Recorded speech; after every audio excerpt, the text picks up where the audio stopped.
We don't know what LeBron wants to do, and we don't know what the Lakers want to do. Mark Walters, the new owner, has to make that call and that decision, and they got to make it soon because the draft is coming, free agency is coming. So, hey, LeBron, what do you want to do? Hey, Mark Walters, what do you want? And they got to make that, to me, before the draft and before free agency. Spun it against the glass and good. There's nobody alive that's been able to do just that. That boy is too bad, I'm telling you right now. But LeBron is a bad boy too. He's a bad boy, but he's not Michael. And Luka, it's great what you did in Dallas, but the difference is in Los Angeles, we expect championships, and we expect our superstars to lead us to a championship. LeBron has already did that. Now we want Luka to do the same thing. Magic finally stepped into the middle of the Lakers' biggest conversation. And when Magic speaks on the Lakers, people listen. This is not just another former player giving a random opinion. This is Magic Johnson, the face of Showtime, the man who knows what it means to carry that jersey, win championships, and live under the pressure of Los Angeles.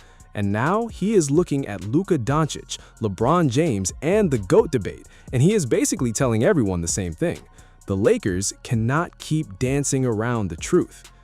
That is the perfect place to start, because Magic understands the difference between being great and being great in Los Angeles. Luka was already a superstar before he came to the Lakers. Everybody knows that. He has the scoring, the passing, the control, the confidence, and the ability to make an entire offense run through him. But Magic's point is that Lakers' pressure is different. In Dallas, Luka was the franchise. In Los Angeles, he's stepping into a museum of ghosts.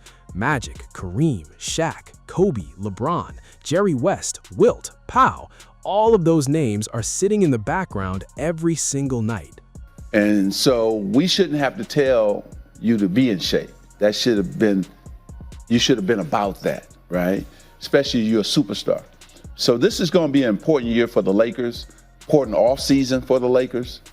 And we have got to get better and look at the championship. Molly, always look at the finals. That is why Magic's comments hit so hard.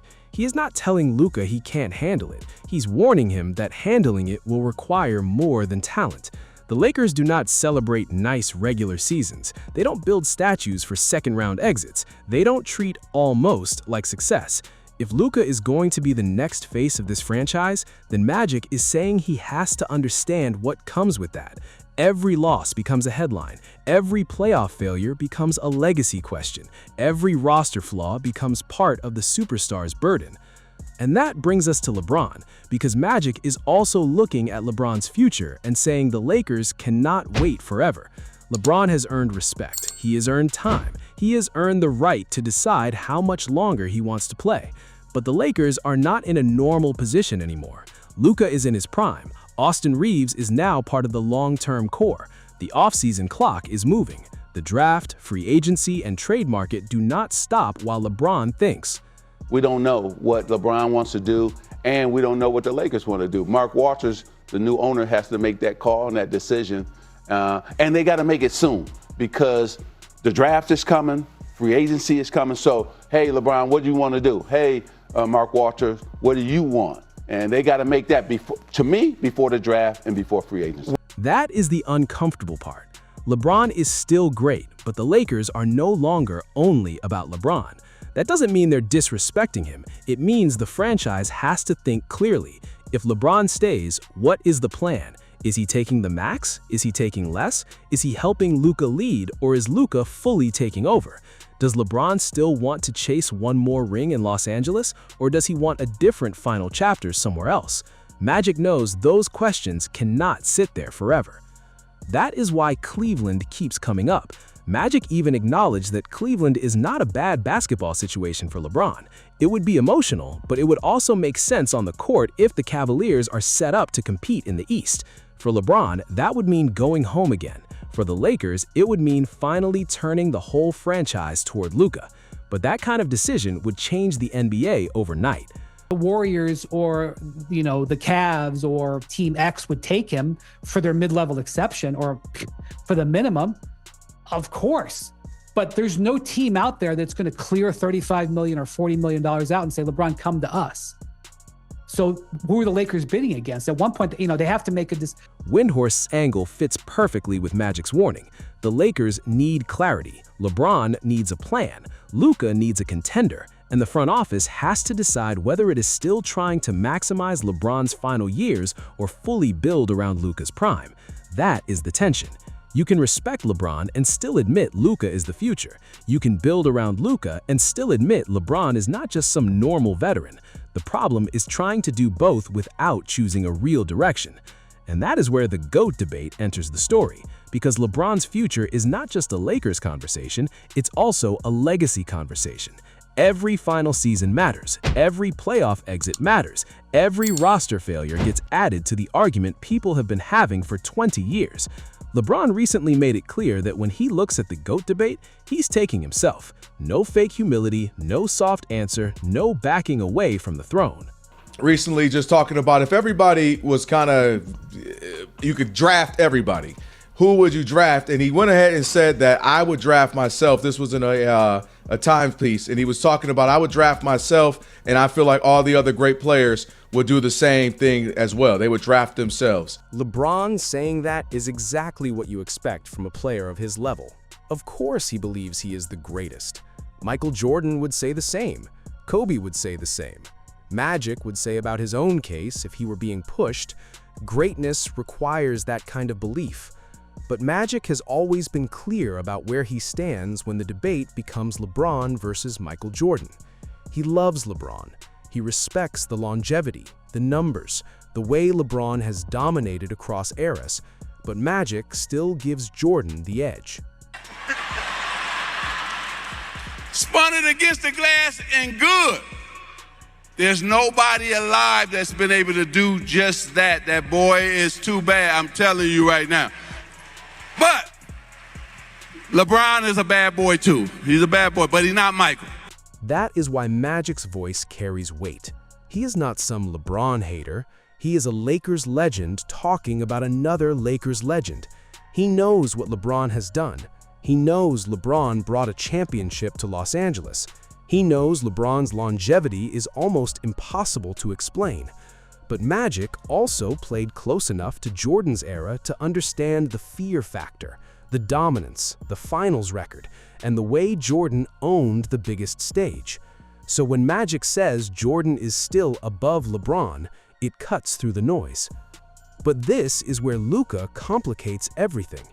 Because Luka is not in the GOAT debate yet, but he is entering the Lakers' pressure machine that can create or destroy legacies. If the Lakers build correctly, Luka could spend the next few years chasing championships in purple and gold. If they fail, people will start asking whether Los Angeles wasted another superstar. That is the warning Magic is giving without needing to scream it. The Lakers cannot treat Luka like a normal star. They have to build around him with urgency. Since he was traded from the Mavericks to the Lakers, I had a source tell me close to Doncic that they've been, wants to be a part of a championship team. Yesterday, ever since the trade, they always told us summer of 2026 will show you in the summer of 26. So here we are, so excited that the summer of 26 is here. That is the part Lakers fans should pay attention to. Luka wants to win now, not eventually, not in 3 years, now. He has already carried heavy offensive loads. He has already been deep in the playoffs. He knows what a real contender feels like and what a fake contender looks like. If the Lakers do not give him size, defense, shooting, and a real center, then all the big names in the world will not matter. LeBron, Luka, and Reeves sound great on paper, but the playoffs expose balance. That is why Magic's comments feel like a turning point. He is speaking from the franchise's memory. He remembers when the Lakers had a standard that was simple: win or it's not enough. He is not telling Luka to be patient forever. He is not telling LeBron to hold the franchise hostage. He is not joining the GOAT debate just for attention. He is reminding everyone what the Lakers are supposed to be. Listen, I think Austin Reeves has been fantastic, but I have a hard time. evaluating his game apart from that team, like Luka Doncic, LeBron James, as a third with such tremendous creators. And so immediately as Wendy's talking, I'm like, well, Cade sort of has some of those same characteristics. That makes a lot of sense. I don't know that I would want Austin Reeves to be my second guy, though. I'm still trying to figure that out. That fit question is where the whole story lands. Can Luka and LeBron share the offense without slowing each other down? Can Reeves keep growing without the roster becoming too guard-heavy? Can the Lakers defend anyone at a championship level? Can LeBron still chase one more ring while Luka becomes the new face? And most importantly, can the Lakers make a clean decision before the season starts? Magic Johnson broke his silence because this is bigger than one player. Luka represents the future. LeBron represents legacy. Jordan represents the standard LeBron is still chasing in the minds of many legends. And the Lakers are standing right in the middle, trying to manage all three conversations at once. That is not easy, but this is the Lakers. Easy was never the standard. Magic's message is simple. Luka has to understand what this franchise demands. LeBron has to decide what his final chapter should look like. And the Lakers have to stop acting like time is unlimited. Because if they waste Luka's prime while LeBron's ending becomes messy, the GOAT debate will not be the only thing people argue about. They will also argue about whether the Lakers failed two generational stars in the same era.